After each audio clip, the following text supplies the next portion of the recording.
Morning.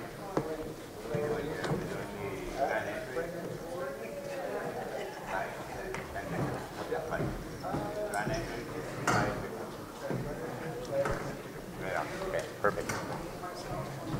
If there's any elders, get them to join us too. Yeah. A few elders, not. Okay. Also, we'd request some elders to join the grand entry if they wish. Flora, what's up? We're going to open an elder 8 yeah. She looked the other way. Any elders, if you may join the leadership in the grand entry? Lauren, you didn't look this way either when I said elders, eh?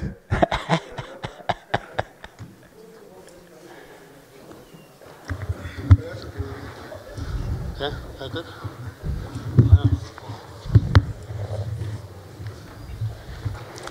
So Dennis, just give me a wave or a nod. Let me know whenever you're ready.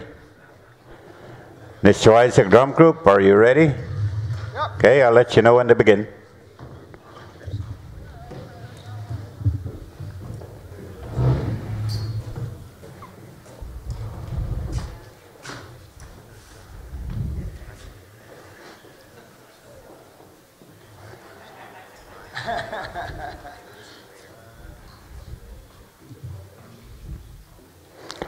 Let me know when you're ready back there.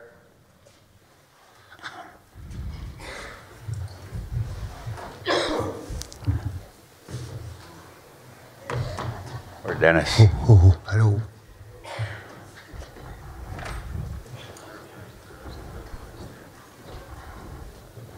Are we ready?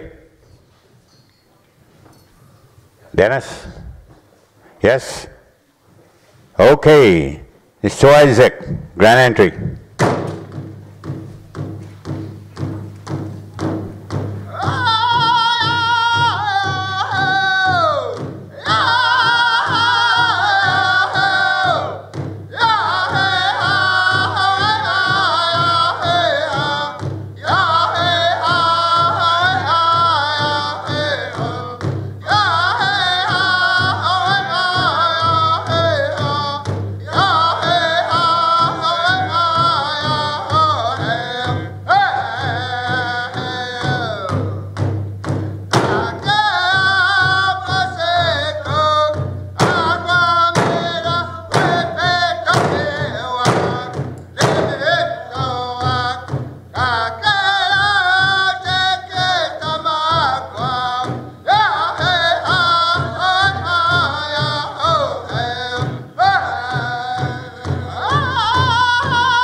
Thank you very much, Mr. Isaac. Drum group, please remain standing, and we'll ask respected Elder Darcy Linklater to opening our 3 days of proceedings with a prayer.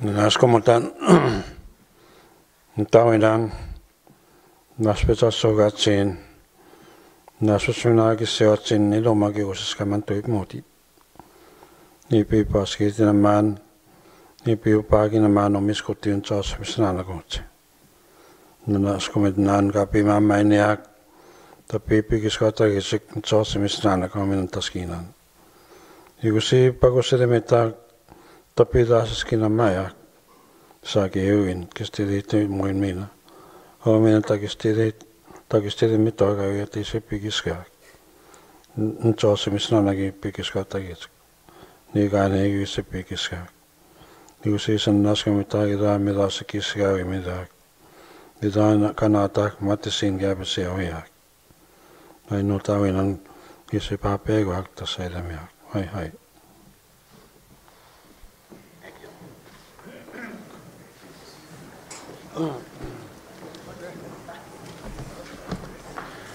Thank you very much. You may be seated.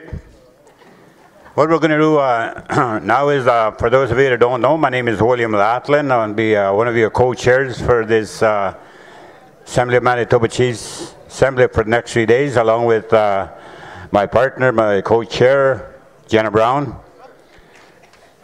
Instead of, I don't think we've quite achieved a quorum yet, Jeanette? One more? Okay, but we're going to continue. What we're going to do is we're going to get welcoming remarks from the various Grand Chiefs and Chiefs in attendance. And then right after that, we'll review the agenda and adopt the rules and procedures for today. So I'm going to ask Jenna to introduce our speakers with their welcoming remarks. Jenna? Thank you, Shorty. As he said, my name is Jenna Brown, and I just want to thank Nissequoitsic Drum Group for opening us up in a good way, and Elder Darcy Linklater as well as Terry and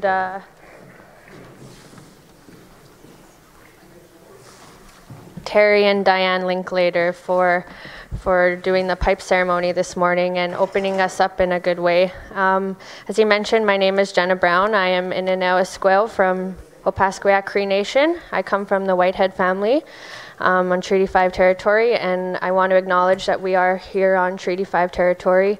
And so I will, at this time, I would like to call up the host chief from Nissequoitsic, Chief Marcel Moody, to bring opening remarks. Oh. I guess he just wants to sit there, so microphone 10. Or, yeah, come up, yeah.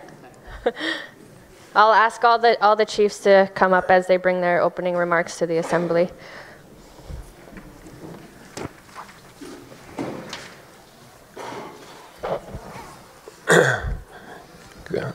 Good morning. Welcome to Thompson. Welcome to our AMC assembly. It's indeed an honor to host our assembly in our traditional territory of NCN Treaty 5. I know it's going to be a long 3 days as we deliberate on our discussions on education matters and child and family matters.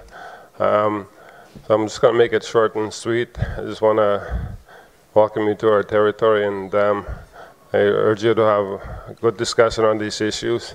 And I just wanted to say that you guys were trespassing. You guys didn't fill out your visas before you came to our territory, so we're going to be passing out these visas, and there's going to be a fee attached to these visas. So, but anyway, as we look into the future, as we develop our own constitutions, our own laws, I mean, these are the discussions that we have in terms of asserting jurisdictions over our traditional territories, and that's what we're doing in our community. And so we need to develop our own laws to protect our nations. There's so many issues facing our community. I know Nelson has been challenged with a number of deaths over the last year and a half. we've lost over 120 people. So there's, I don't know what's happening within our communities, but there's so many deaths related to cancer and heart problems, and so diabetes is all affecting our people. So in the last week, we've had 2 deaths in our community. We had one yesterday. We attended the funeral yesterday, and there's also another funeral on Friday. So I've been going to funerals just about every week. So I know these are, sad stories to tell, but I mean they're realistic stories. So there's a lot of issues related to death. I know we're in the news last week about one of our members dying in the bus. So those issues we're trying to raise to his profile, and because we have to do something about what's happening in our community with respect to these issues we face in our community.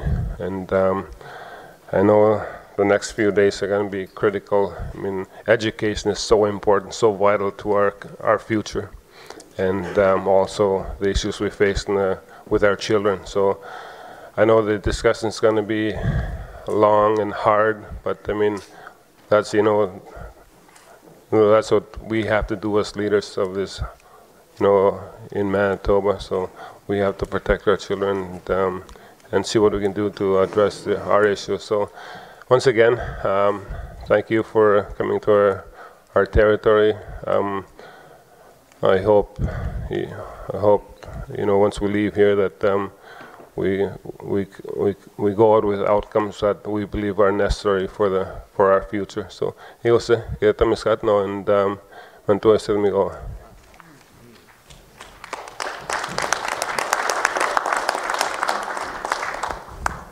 Thank you, Chief Moody. I would like to call up Grand Chief of Manitoba, Kitinawi, Ogamaganuk, Garrison City to bring his opening remarks.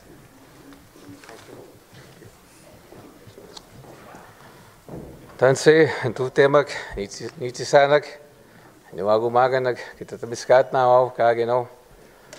Ogamaganuk, kitsugamaganak. Sorry to interfere, Mr.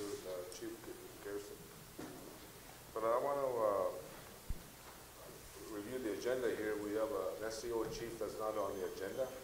Is there a reason for that? Considering what's fair and what's not fair? This SCO chief is not on the agenda. Can we get microphone 14 on? Just to, if the people who didn't hear, we do have SCO Grand Chief Jerry Daniels on the agenda next, just to bring his opening remarks. It wasn't printed on the draft agenda, but we do have him. Thank you. And the regional chief, Kevin Hart, as well, will be bringing opening remarks.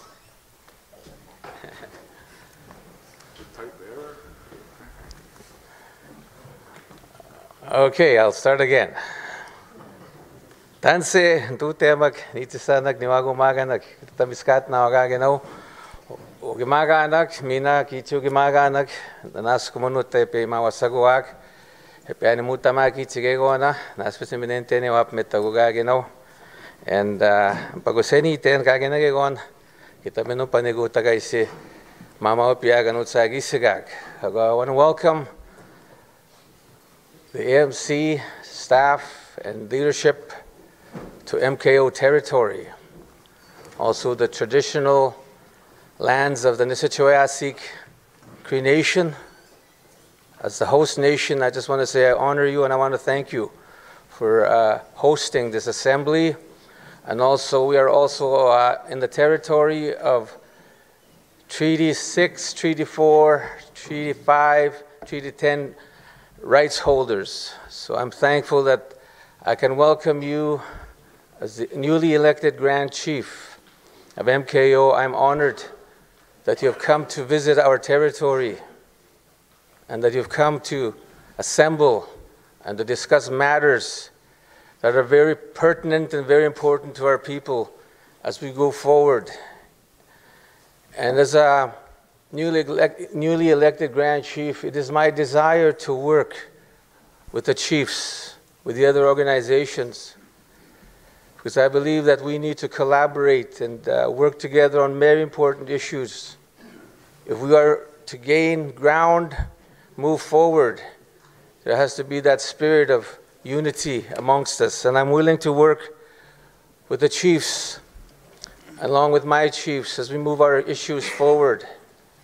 So I'm very honored to be here, and I want to welcome Grand Chief of AMC, Arlen Dumas, to our territory. Thank you for choosing our territory to have your assembly. I want to welcome Southern Chiefs Organization's Grand Chief Jerry Daniels. Thank you for making it an important thing to be here. And the Regional Chief, my friend, thank you so much, Regional Chief Kevin Hart. And I just wanted to share a few thoughts today, because I believe it is important that as First Nation people in our territories here in Manitoba, that we strive to change the status quo in many areas that pertain to our First Nations. One of the issues I feel is very important, and we're having this assembly, is on education. I'm a former teacher, an educator. It's a passion of mine. I believe that education is the only way that can liberate our people and emancipate our people from poverty, from codependency, from the existence that was created for them by the government to live in poverty. That's a system that was designed for us, to keep us poor. And if you can keep them poor, you can control them. That's always been the mindset. But education frees us. It empowers us. It liberates us.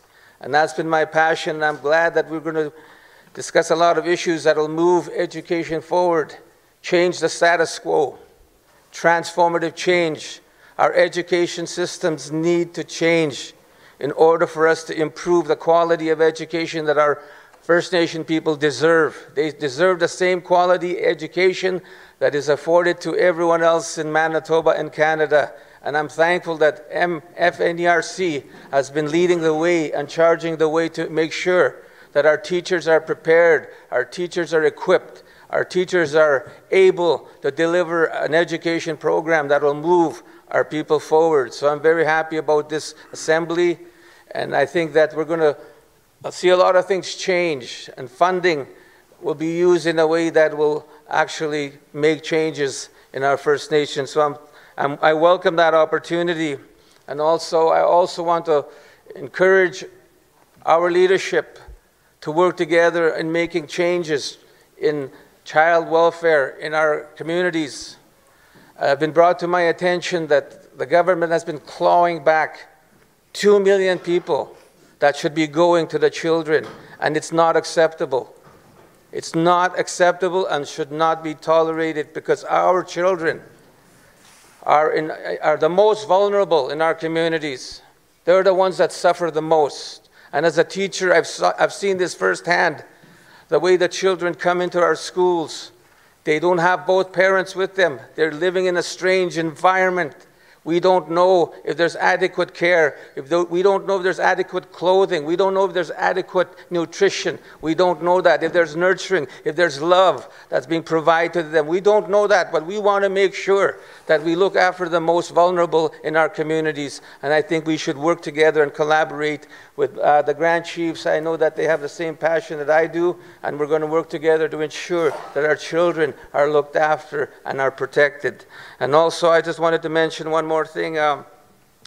In the area of health, our host chief mentioned a lot of things that are happening in his community. You know, our people are dying. Our people are passing away because of the poor health system that has been given to us, because of the poor services that have been given to us. And we're not going to accept that anymore. We're not going to accept that anymore, because our people are dying on buses. Our people are waiting in airports with no money.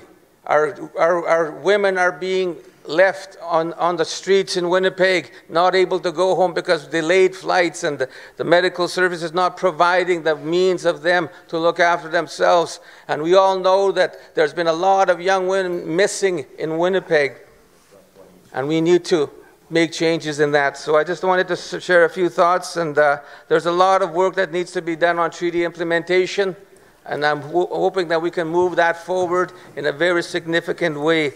So there's a lot of legislations that are created to undermine our Aboriginal and treaty rights. So I just wanted to share that with you. I didn't want to take too much time, so I just wanted to say that I wish you all the best in your deliberations, and may our discussions and resolutions lead to a better future for our people and of all our First Nations in Manitoba. Egusani, miigwech, masicho.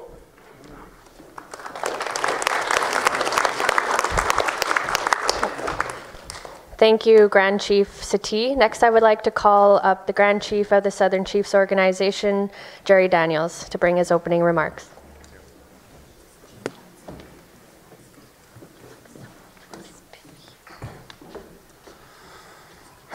Bonjour, denwe magani duk. Me kwetch kije mani tu nungum, ogi mama kodish nakaz, kaganush diag duanji. Banasi du dim.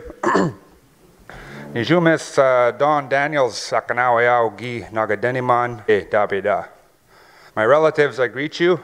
I want to acknowledge Treaty 5 territory. I want to thank Chief Marcel Moody for welcoming us here this morning. I acknowledge the drummers and the drum group for their song, their victory song, their honor song, flag song, Miigwech. I want to acknowledge Grand Chief Arlen Dumas for his work on the education file, the work on the CFS with the Women's Committee, Women's Council. I want to thank Elder Linklater for your prayer this morning, and all of you chiefs for coming together to create a plan for the future of our people and to talk a bit about education. Chief Sitting Bull from the Dakota once said, "Let us put our minds together and see what future we can make for our children." I wanted to utter those words as we start to talk about the work that needs to happen around education. When we first started to take over education, it was our belief that the education system would reflect our history, reflect our values, reflect our cultural beliefs. And for the last many decades, it has reflected the provincial system. It is not even reflective of the current economy. The changing times are much more rapid than policy or curriculum development, and many of the training aspects of our educational institutions don't reflect the on-the-ground needs, the education needs of our people. And so we have questions about some of the work that's taking place on behalf of our people, whether or not it's actually working for us. Are the outcomes changing? Are the number of people graduating increasing? Does it reflect the true reality with the increasing population of our young people, the continued growth in the demographic? So right now we're talking about increasing funding by at least another 30% from what it is today, if not twice as much. And we're in a deficit on education. Many of our communities, especially even my community as an example, we're carrying a deficit on education to the tune of $1 million. Those sorts of deficits go against our operation budgets and go against all the other files. And it's a real challenge. And I commend those chiefs who've continued to work hard, and some have even decided to start to work with the municipal school divisions, which is a unique solution for our communities. I have released a statement this morning for the federal government to let them know that we're tired of waiting. We had an announcement almost 2 years ago on education in the billions of dollars, and that money hasn't even hit more than half of our communities. So we're still waiting. And it's interesting how the government likes to make big announcements with no commitment attached. They like to apologize. They like to do everything that doesn't cost money. And when we look at the province, it's even worse. They'll work with you as long as you're saving money for them. And that's what I've seen happening. And then they try to go around us and negotiate something else, which is fine because every one of us chiefs here have that honor as a head of state of your community. That is the framework in which our communities are designed. The more we work together, we are stronger, and sometimes that takes a lot of trust. Trust for lead chiefs, lead administrators, and I want to acknowledge those who have been able to rise to the occasion. I look forward to today's discussion. I'll only be here today. I have to focus on some of the specific projects we're working on at SCO, mainly the development of a common reserve for all Southern First Nations. And for me, it is a way to draw together our people in the South, the Anishinaabe people, the Dakotas, and to find common ground in which we can all benefit. My belief is that the system will never work for us until we start taxing. We need to tax all these non-Indigenous people, every single one of them. And we need to go overseas on trade missions and meet with the different international governments and get them to invest in our communities. And we need to develop our own tax base. By doing that, this whole country was built on that. And the sooner we do that, the sooner we will be in charge. And until then, we'll continue to accept transfer payments with policies that are attached that don't reflect our needs. They're never going to give it to us. And if they do, they're still going to control the money, no matter what agreement we put in place. That leaves whatever agreement that we have subject to political change. So if a new government comes in, regardless of the agreements we have, they can make a change, because they control the money. So the sooner we understand that and start to make solutions and directions that go into where we're in control, the sooner we're going to start to see progress, I think. And I know, I acknowledge the great work that many of our administrators are doing and a lot of our people who are in government. I just think it's way too slow. The crisis is growing much more rapidly than the solutions that are there to address them. So those are my comments today, Chiefs. It's an honor to be here. It's an honor to serve you. I do my best to keep on top of all of the many issues. I build off the strength of those around you and that of the work that has happened before my time, and I continue to do that work. And we're working very hard to see education change. I know CFS is going to be here. Our staff at SCO will be here. We are looking at a standing Chiefs Committee model with a lead chief. And we're looking at bringing Southern Authority right under SCO. We want to change the regulation process to reflect the laws of our community. And we need to stop our social workers, our directors, from going to the province. They need to come to us. We negotiate the funding to the chiefs table, then the chiefs allocate the money based on our priorities. So that's how self-government operates, and I hope that that is going to be the way it looks in the near future. So miigwech, my relatives. I look forward to the rest of the day and the deliberations that will be happening. I hope.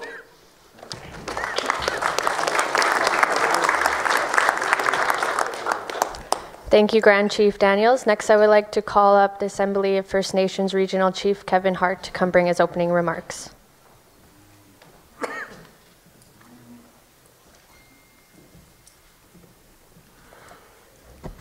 Tante in Tutimak, Mego Patagaseo and Disnika so Masquan Tutim.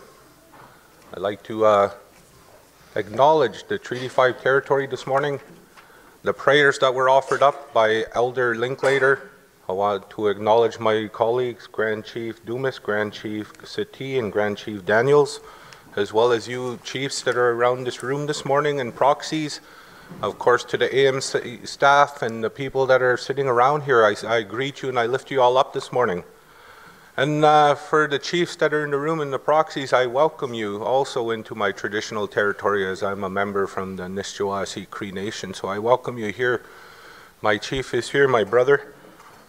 I acknowledge everybody this morning in the work. There's a lot of important work moving forward that we're talking about this morning. I want to acknowledge again my brother and my chief, Marcel Moody from the Nisqually Cree Nation, and for him for hosting us here in our traditional territory this week. I've been asked to provide you a brief presentation. It'll be done this morning in regards to education, and I'll be doing that. First, I'd like to acknowledge and honor the two chiefs that sit on a couple of my chiefs committees at the Assembly of First Nations, Chief Nelson Janai and Chief David McDougall, who will be providing some updates on languages and education respectively. I understand that they'll be here today, but I seen an email. You might not be here tomorrow, eh, Chief Janai? Is that correct? Okay. You know, as we know, this past year, the AFN took the lead to engage in a co-development process with the federal government on several files, including elementary, secondary education funding, post-secondary education, languages, fiscal frameworks, and other files. This is the first time in history that our First Nations representatives have had the opportunity to provide input into federal policies and legislations, and I believe this represents the dawn of a new era. I know that you as the chiefs have always said that it has to be done by us, for us, with our input the whole time and the whole way through the process and such. And that's been the voice that's been echoed through time and time again, working with myself as well as the Grand Chiefs, and that, you know, taking those respected voices to the national table on your behalf and having those firm approaches. As you know, as the regional chief for Manitoba, I probably have one of the strongest voices at the national table because I'm always adamant about the protection of our treaties, our title, our sovereignty, and our inherent rights. And time again, you know, the national chief phoned some of our chiefs and said, how come Manitoba is so difficult all the time? And I said, because we'll never give up our title or our sovereignty or our rights. That's why. You know, and that's the adamant voice that I have for us at that national table. You know, we talk about this while the process has not worked in everybody's satisfaction due to government limitations, including their policies, practices, and governmental requirements for secrecy related to the preparation of documents for cabinet review. That's been a barrier, obviously, for us, is that when we try to proceed, as my chiefs that sit on the various committees can attest, that there's difficulty when, you know, cabinet secrecy comes about with them not being able to share documents and that, and having to sign confidentiality agreements and such. But, you know, there's been some positive developments. For example, you know, we had a First Nation policy document attached in the booklets that has the memorandum, the cabinet on First Nations elementary and secondary education. That MC also included funding for regional tables for new regional funding models and agreements. It's my understanding this morning that AMC was able to secure more than $1 million for the regional negotiation process, including funding for this Chiefs Assembly here. The new memorandum, the Cabinet for Post-Secondary Education, is based on First Nations input and priorities, including more money to address the backlog of our First Nations secondary students and more funding for our own First Nations institutions on higher learning. It supports the creation of a new regional and treaty-based tables to develop post-secondary strategies and plans. The other co-developed process that Chief Janai will be providing an update on the new Indigenous Languages Act, but I think it looks like tomorrow I'll be bringing that update to the Chiefs, Chief Janai. So, but in moving forward, as the Chiefs indicated in their strong words, you know, we have a very adamant and strong position coming from Manitoba when it comes to education and our right to education and such.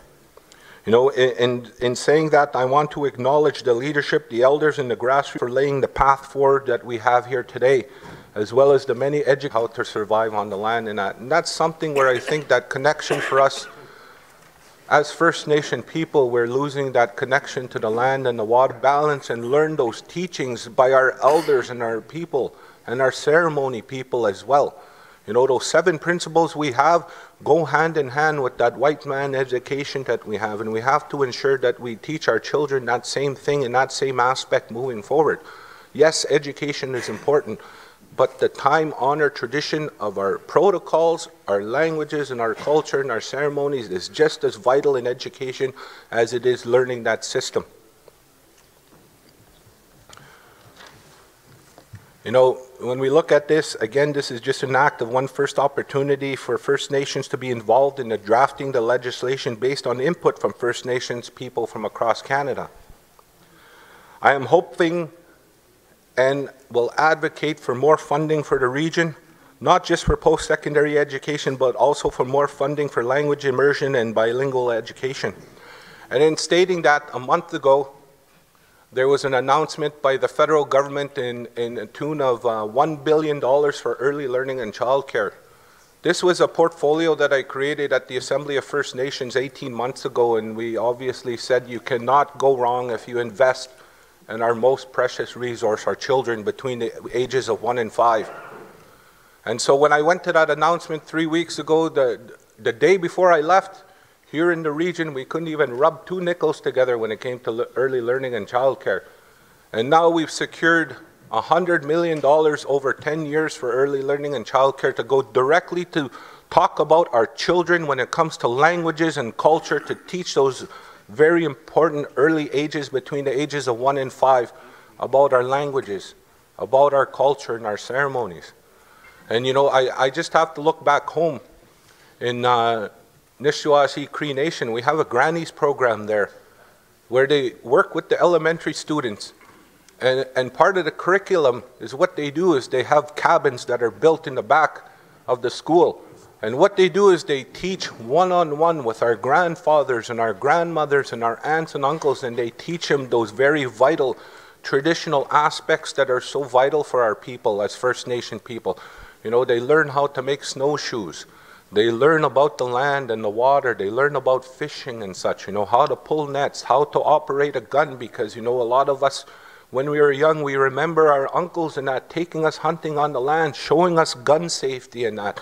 You know, that's so vital as part of that education when we talk about education for our youth and such. So when we move forward, you know, these are some of the examples that we're talking about here. And when we talk about the revitalization of education for our people, let's not forget that when we talk about that Western education system, we also have to create balance with our own education system that's been passed down since time immemorial. So with that, everybody, I'd like to lift up and honor everybody in the room this morning. I thank you for the brief time that you've given me here to address you here in the Assembly. I greet you well over the next 3 days, Chiefs, and again, I'd like to welcome you to my home territory. Take care. Egose.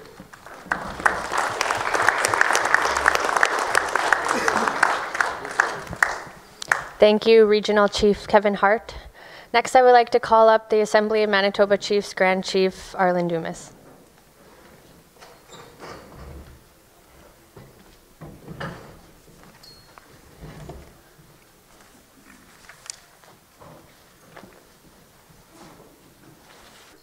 Terry and Diane Linklater of Nishnawasi for the pipe ceremony and the songs. And also I want to thank all of the chiefs and the proxies that have come here. Again, it means a lot to me to see all of you here. I know that you sacrifice time from your communities to be here with us on such important issues, and oftentimes our community members don't have an appreciation of why it is you need to come here, but it is very important that you come here because the work that you do here allows for us to advocate and push on various issues that allow for you in your communities to benefit from the different initiatives that the chiefs have been supporting. So I want to thank each and every one of the chiefs and councillors that are here for taking the time to come and share some of your knowledge with the Assembly. I also want to acknowledge Regional Chief Hart for being here, MKO Grand Chief Garrison Satie, and SCO Grand Chief Jerry Daniels, my colleagues. I always feel comfort when I see you and when you come and join us. I know that each of you are very busy with your own tasks and things that you're doing. So I'm very grateful that you're able to come here to share some time with us today. And also I want to acknowledge our MCs, Shorty Lathland and Jenna Brown from OCN. You know, I look forward to having you coordinate our discussions over the next couple of days. It's good to see Shorty training the next generation to continue helping us here at the Assembly. And I guess I'd like to extend that to some of the other chiefs. You know, I think that's something that we need to work towards. If there's somebody in your communities that you would like or you would want to bring forward to help coordinate and chair our meetings, you know, we could help maybe develop a training system or a facilitation for our younger people to start coming forward and playing that role for us. It'd be much appreciated. Not that I'm getting tired of listening to Shorty, but it's always good to be grooming and preparing everyone. Also, you know, we'll be hearing from a number of chiefs over the next couple of days. Chief Nelson Janile will be doing a presentation. I believe we're going to accommodate Chief Janai because I know he has to leave tomorrow. So he has 2 presentations. He'll be, I don't even know if he knows this, but if he wants to do your language one this afternoon. Yes? Okay, so we'll accommodate the agenda that way, and then we'll take him off of tomorrow. Okay, and then Chief Glenn Hudson will from the Chiefs Executive Committee on Education, and then Chief Clarence Easter. I look forward to hearing your presentations. I'd also like to acknowledge that we are gathered on Treaty 5 territory, the ancestral and sovereign territories of the Cree Nation and the Oji-Cree. Thank you to everyone who is here for this 2-day assembly, and I also acknowledge the folks who are tuning into the assembly through our live stream, which is available on AMC's YouTube channel. Our assembly is broadcast live over the next 3 days. So keep that in mind, chiefs. Also, before I carry on with the rest of my speech, I just wanted to take an opportunity, as I had done at last assembly. Since the last assembly, we've had a few new members come to our table. So I'd like to take this opportunity and acknowledge them. I'd like to acknowledge Chief Tommy Muñoz from Pimichigamac Cree Nation. Let's give him a round of applause. Welcome, Tommy. Chief. We have Chief Shirley Ducharme of Pipinapiwin Cree Nation.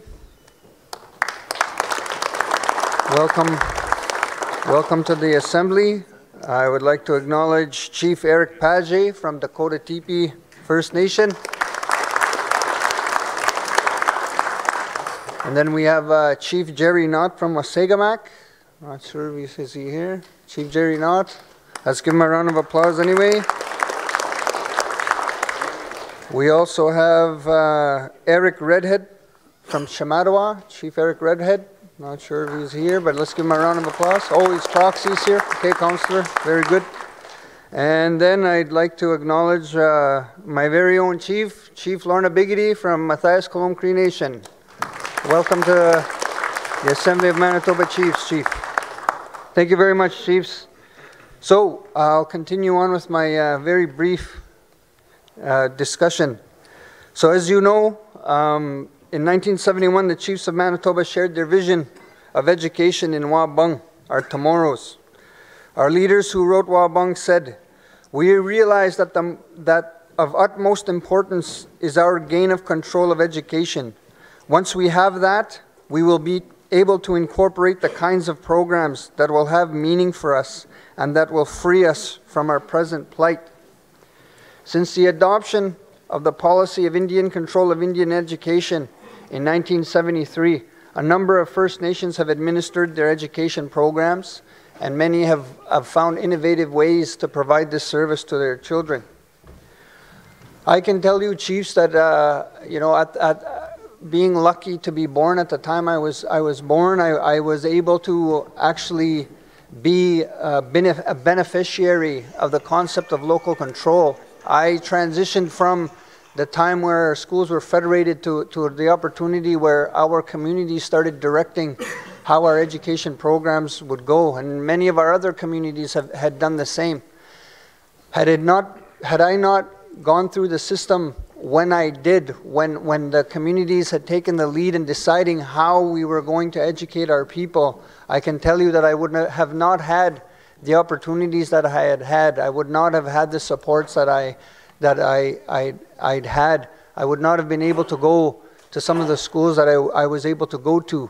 And I can tell you that all of those benefits and all of those opportunities that I had came on the backs of those chiefs of that time that allowed and fostered the development of doing something innovative. And it's important to acknowledge that, and it's important to acknowledge the history of what Manitoba has dictated and moved our education example here in Manitoba. I was fortunate to be able to go to some of the best academic institutions in this country. I was educated in my home community. I'm a product of band education, and at the time, because of the supports that I had, I was able to go to anywhere, and I was able to compete academically. And my foundation came from education on reserve, and we need to continue that. However, you know, I can see that, and it's timely that we're having this conversation, because sadly, those same resources that were available to me at that time are not available to our children today. If you look around this room and you take a look at the consummate professionals, our own people who are accredited in very different ways, that have education degrees, that have engineering degrees, that have law degrees, that have finance degrees, that have all of those things. If we do not prepare today, we will not have those same amount of results in the future. We will not have the same resources to provide for our children that we need. So it's very important that we have this conversation over the next couple of days, so that we can ensure that we move in the direction that we need to move. When I went to school at the time, unfortunately, there wasn't very many people going to post-secondary institution at the time. There wasn't a lot of demand to go on these academic routes. But today, if you look back to your communities, when our community members apply for post-secondary sponsorship, how many can we afford to send? 10? 20? We really need to take a look at that. And unfortunately, our communities at Chief and Council, you get blamed for that, but the reality is our funding has been chronically underfunded since the early 80s. So we need to keep pushing forward and ensure that the resources are available, so that in 50 years, when our grandchildren and great-grandchildren talk about this time, they're going to be able to give us the accolades that we deserve as well, that we had prepared a better future for them, that we had ensured that the resources were available for them. Since 1996, First Nations education was subjected to a 2% funding cap. Inflationary cap. The funding cap was actually done in 1982. It was forever. The conservative government of that day said, from this day forward, no more new Indian monies. So in 1982, what was our population of our communities? What was our population of our communities? What were the resources that were made available for our people to go to school in 1982? What are your populations today? What is the population of your community today in 2018? And we're still operating on the same amount of money that we had since 1982. It's very important that we acknowledge that, and that we keep that in our mind as we're having these discussions. Funding was limited from K to 12 programming. Over the past 25 years, the AMC Chiefs and Assembly passed a number of resolutions regarding the need to increase educational resourcing for First Nations schools. The leaders have always recognized that education is a treaty right. This is why the Assembly of Manitoba Chiefs established the Manitoba First Nations Education Resource Centre to provide coordinated educational support services to First Nations schools in Manitoba. MIFNERC has now been in existence for nearly 2 decades. Its role has evolved since its original mandate, based partly on direction from First Nations and partly on available resourcing from the federal government. We have relied on the Manitoba First Nations Education Resource Centre to assist the Assembly and our First Nations leadership to conduct funding studies that were created by educational and fiscal experts to analyze the funding requirements for First Nations schools. The data is to be used to negotiate funding agreements that meet the true needs of our First Nations. In 2016, the federal government committed $2.6 billion over 5 years to increase funding for First Nations education. This was not a number that took into consideration the realities of our communities here in our region. Since the announcement, MFNERC representatives worked with the Assembly of First Nations, the AFN, and the Department of Indigenous Services to identify what should be included in a memorandum to Cabinet for a Treasury Board submission to access additional education funding. The memorandum to Cabinet prepared to reallocate the available 2016 federal dollars for transformation and meeting immediate needs, which was approved in February 2018. The intent is to provide funding comparable to provincial education systems, with additional dollars for language and culture and other unique First Nations costs, such as increased levels of resourcing for transportation and private home placement. The very idea of provincial comparability is not even an option for our First Nations. Chiefs, we need to exceed that. Our children and youth deserve much more than the bare threshold of provincial comparability. What is a provincial provincial level? 50%, and that's not adequate. In order to develop a regional response to this national work and template being developed, the AMC Chiefs and Assembly revived the Chiefs Committee on Education by way of resolution in November 2017. I'd like to thank the Chiefs for that. This resolution also mandates the committee to, among other things, work on a Manitoba Regional First Nations education funding formula and agreement, direct and oversee regional educational activities, research First Nations education to ensure First Nations control their own education, and inform Canada that the AFN and the AFN of the position of the Chiefs of Manitoba on education. The main focus of the committee meetings has been the development of a Made in Manitoba regional funding formula and agreement. The MFNERC has developed a draft funding model and formula which is based on fiscal research with ongoing input from education directors. And over the last 3 decades on the fiscal, Canada will implement an interim funding formula across most regions in Canada in 2019-2020. Based on previous discussions with DISC headquarters, there are opportunities for First Nations to review the interim funding formula and developing new funding formulas to better meet the needs of First Nations students. I will also remind the Minister and Canada that 7 of the 94 calls to action from the Truth and Reconciliation Commission focus exclusively on education.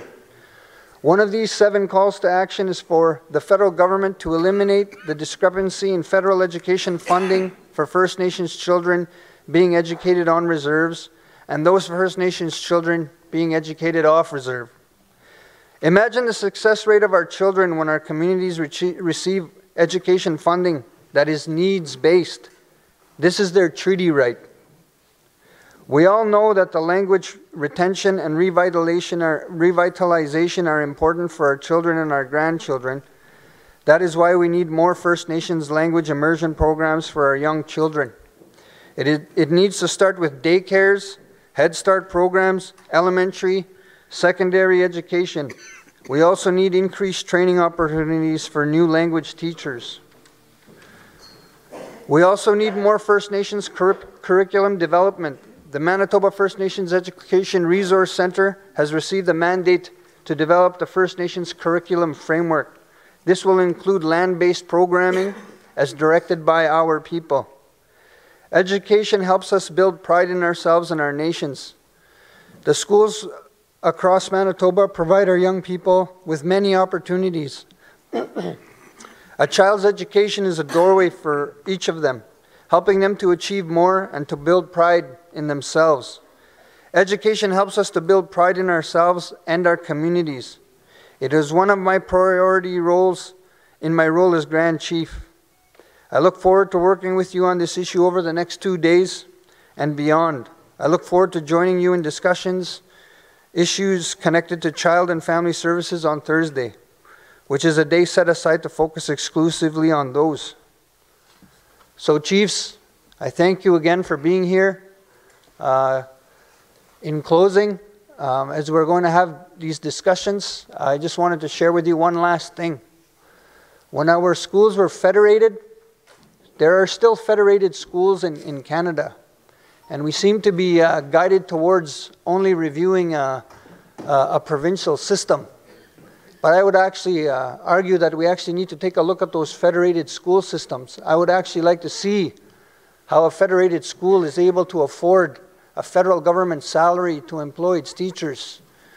I would like to see how a federated school incorporates the physical maintenance that is required of a federal government employee and all of those things. So I think those are some of the conversations that we need to have, because now is the time. I think there is a time at this moment to work with this government, but we have to keep in mind how far we're going to push the marker so that this interim funding formula, it sounds short, but keep in mind the interim funding formula we're working on today started in 1982. So who knows how long this interim funding formula is going to last. So we really have to push and advocate and ensure that we can provide for our children and our grandchildren. Thank you very much, Chiefs.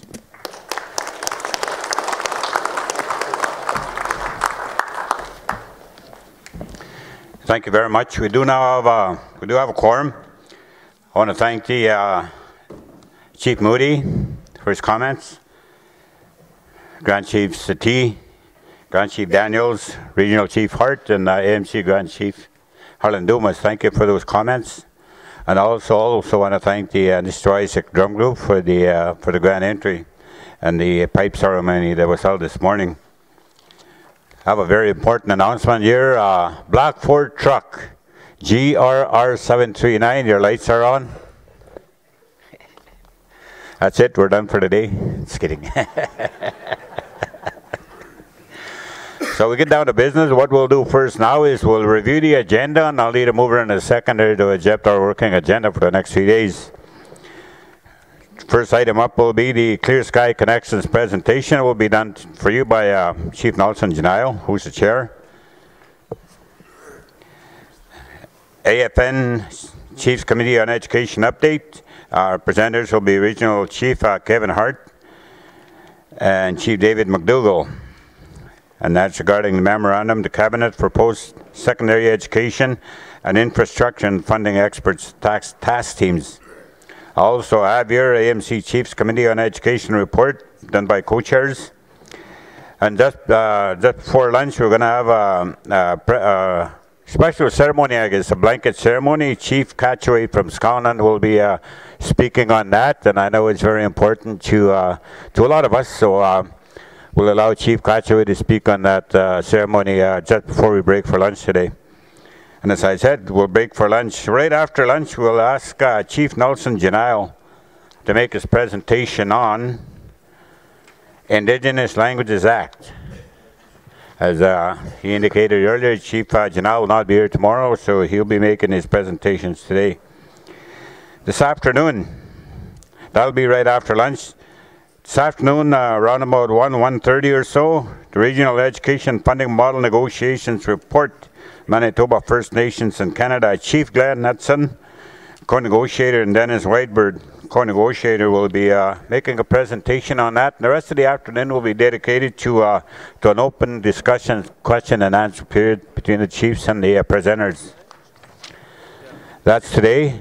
Tomorrow morning, once again, 8 a.m. registration opens. Opening with specific federal legislation. The presenter will be AMC Women's Council member.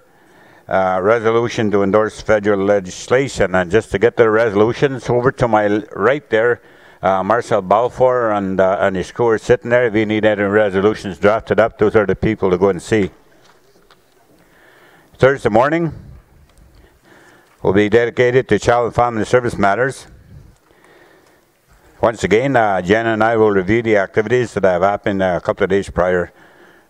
9 a.m. Provincial Government's CFS Reform Update. The presenter will be Jill Perron, I hope I said that right, Acting Assistant Deputy Minister for Child and Family Services, the province of Manitoba. 10:30, Bill 2 on private guardianship orders, Section 38-198. Orders, adoption orders, voluntary surrender of guardianship agreement. Presenter will be from the AMC Women's Council. That should take us to lunch Thursday afternoon around about 1 o'clock. Restoring inherent family laws. Once again, the presenters will be from the AMC Women's Council and Cora Morgan, First Nations Family Advocate. Restoration of First Nations jurisdiction of children and families, foreign draft report. Presentation of findings, AMC Women's Council, to be determined once again. Steering Committee for Restoration of First Nations jurisdiction over child and family matters, and 5 Nations law adaptable templates. Around about 2 p.m. Kiwewin, closer to home. Community visits draft report. The presenter will be once again from the AMC Women's Council. And then other business after that, and then around 3:30 or so on Thursday afternoon, we move to our closing remarks, closing ceremonies, and retiring of the Eagle staff. So there's been a couple of changes to the agenda, but I'm sure everything is okay. So if I get a mover to adopt the agenda, moved by Chief McDougall, or you're adding on, Chief, microphone number 11, please. Yes. Hello. Good morning. Hello. Chief David McDougall from St. Teresa Point.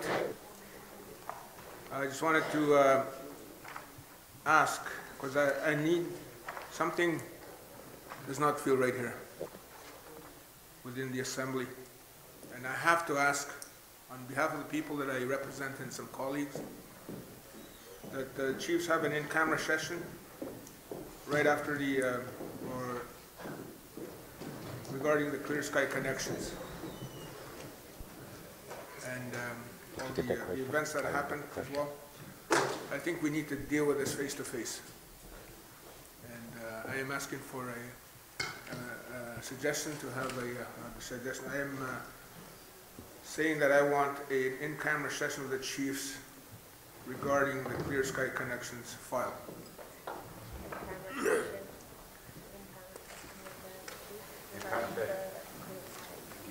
Clear Sky Connections.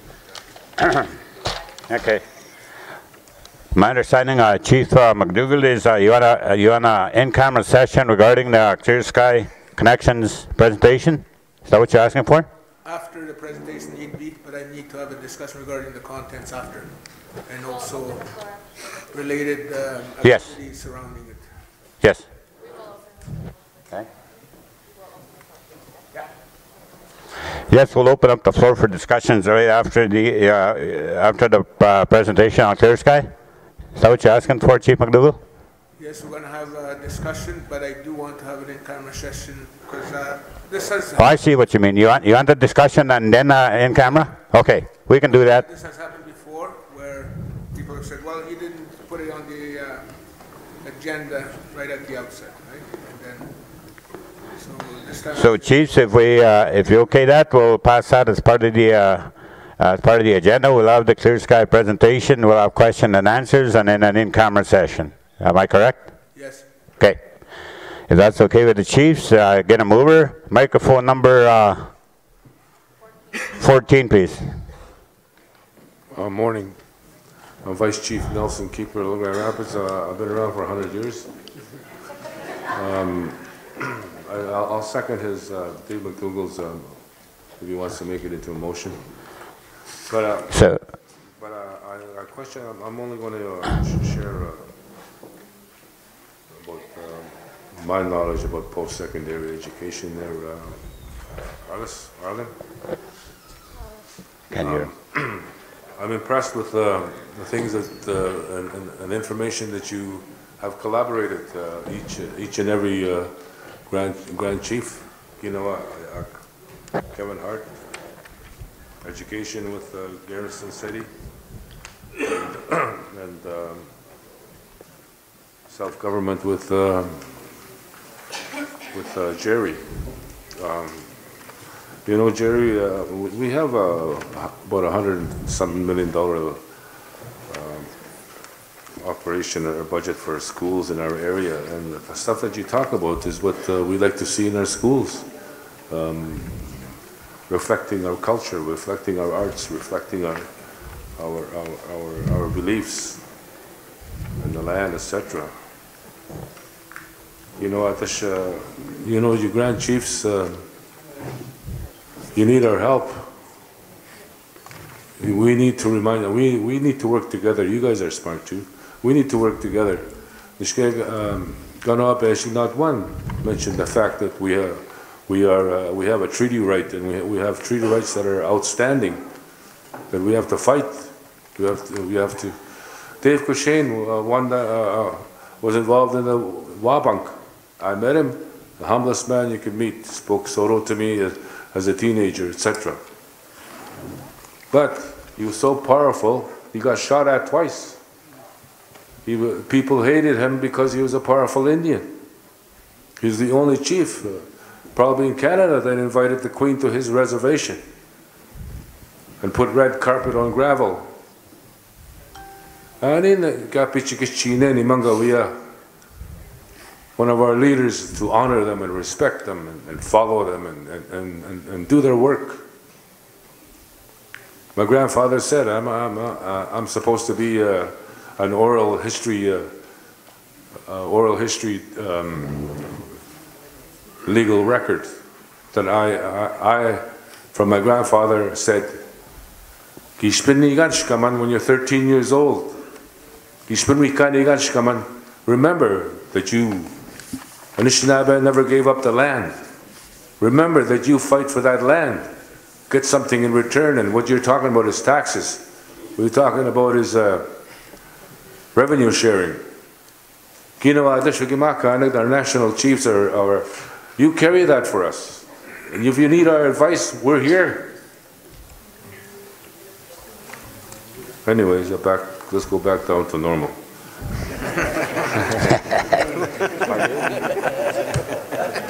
Are you Nick? Vice Chief? Yeah, that's it. I guess. Thank you. Are you making a motion to adopt the agenda? No? Oh yeah, I wanted to mention about the agenda. There's no question period here for anybody. Can we question these people that are presenting?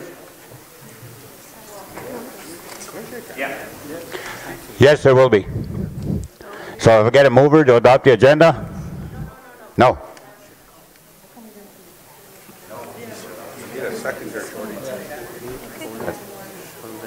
Microphone 29.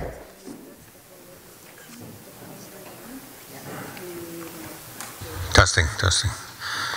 I just wanted to, I guess, add to the adopting the agenda here, and I just want to give thanks, first of all, for having this meeting on Marcel Colombe's traditional territory, and also give thanks for the prayers that were said earlier.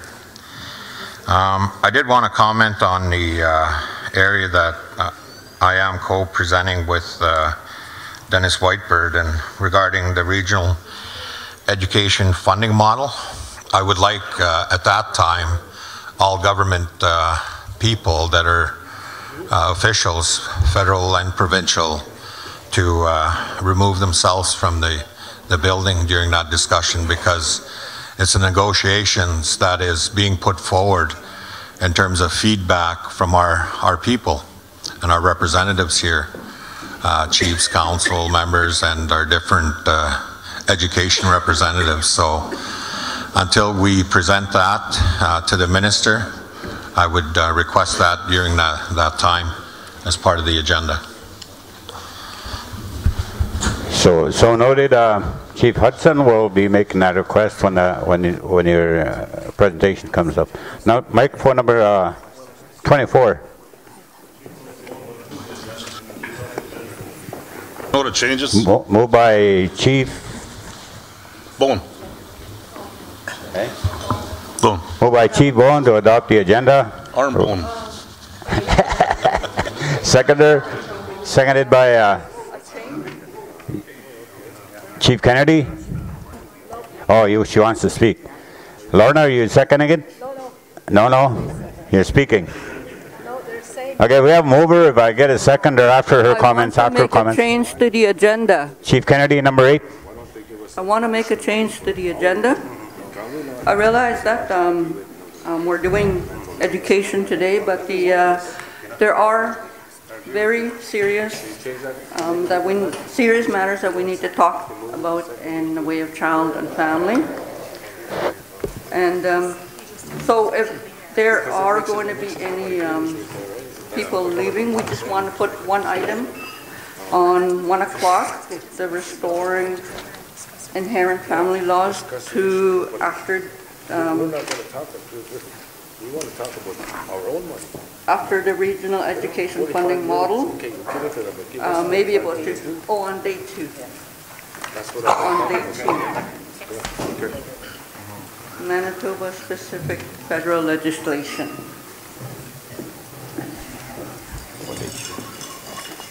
All right. From day 3 to day 2. To day 2? Day 2?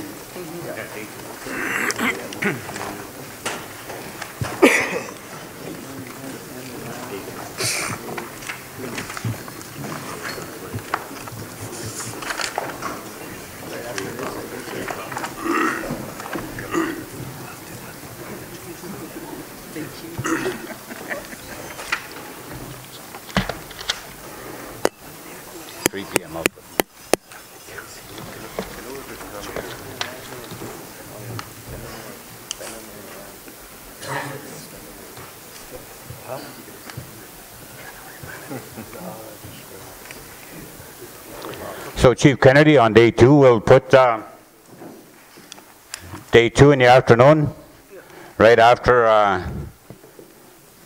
the Manitoba specific federal legislation presentation, restoring inherent family laws, around about 3 o'clock, day 2. Thank you. Chief Monias? Good? Okay, moved by Chief Bone. Did we adopt the agenda? Seconding it? Okay. If you could state your name and which First Nation, please? Chief McLean, Lake Manitoba First Nation. I'll second the motion. Question. Great. McLean. Seconded by Chief McLean. All those in favor?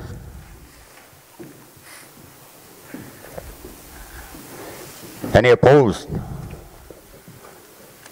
Any abstentions? That resolution has been carried, so we're going to move right into business, and we'll invite, as amended, and we're going to invite Chief Nelson Janelle. And as requested, you'll be making, oh, I'm sorry, my fault. My co-chair has a bit of work to do yet. Jenna? Just before we move on with our agenda, we do have to go adopt the rules and procedures for the Assembly, so I will quickly go through them. 1.1, the delegate must be a chief of a First Nation in Manitoba who upon registration shall be automatically recognized as the official delegate. 1.2, in the absence of a chief, designated elected representatives or elected proxies who are accredited officially in writing by that member First Nation for that purpose may participate fully in the Chiefs in Assembly Forum. 1.3, each member First Nation in Manitoba shall have only one official delegate at all times. 1.4, in the absence of a chief who may not have an elected council, designated representatives or proxies who are accredited officially in writing by that member First Nation for that purpose may participate fully in the Chiefs in Assembly Forum. For number 2, registration 2.1, all delegates must be registered daily. For the Chiefs in Assembly, the registration desk will open each morning at 8 a.m. For quorum, number 3, 3.1, to commence the Assembly, a quorum of delegates representing the majority of member First Nations must be registered on the first day of the Assembly. 3.2, a quorum for the Assembly is established when 50% plus 1 of all the chiefs and delegates of the member First Nations are present, when the Assembly is called to order by the chair. 3.3, once a quorum is established, at the commencement of an Assembly on the first day pursuant to Section 3.1, the Chiefs in Assembly may conduct business and pass resolutions notwithstanding a quorum does not exist throughout the remainder of the Assembly. 3.4, resolutions will be addressed individually. There will be no blanket resolutions. Resolutions cannot be addressed in the time available. If resolutions cannot be addressed in the time available, may be deferred until the next Assembly or referred to the Executive Council for consideration and discretionary action. 3.5, the agenda shall be adopted by resolution. 3.6, each chief or delegate shall have one vote. 3.7, decision should be reached if possible by consensus. If consensus appears to be unattainable, then a positive vote of a simple majority of registered delegates will be sufficient to carry the resolution or decision. 3.8, only official delegates are entitled to speak to the Assembly, and only official delegates may move, second, or discuss resolutions. Upon request, an advisor, technician, or other person may speak to a resolution or agenda topic. 3.8b, recognized elders are entitled to speak to the Assembly, provision to the Chief and Assembly Rules and Procedures, motion number 2, passed by consensus on February 24th, 2015 at the General Chiefs Assembly. 3.9, when addressing the Assembly, delegates must identify themselves and the First Nation they represent. 3.10, when speaking to an issue and subject to the discretion of the chair, the initial speaker will be allowed 5 minutes for presentation to the issue. Subsequent delegates will be allowed 3 minutes on that issue. The initial speaker will be allowed supplementary time to further address the issue. Lastly, the resolutions. 4.1, the Assembly Secretariat shall be responsible for the formation of a resolution committee. 4.2, all resolutions must have a mover and a seconder who are identified. 4.3, all resolutions must be presented to the Resolutions Committee for scrutiny and refinement. 4.4, resolutions shall be moved and seconded by official delegates. 4.5, the mover and seconder of each resolution must be in attendance when a resolution is presented. 4.6, all resolutions adopted in the Assembly shall be referred to the Executive Council of Chiefs for implementation. 4.7, all resolutions adopted at the Assembly will be deemed to have collective authority of the First Nations of Manitoba. 4.8, draft resolutions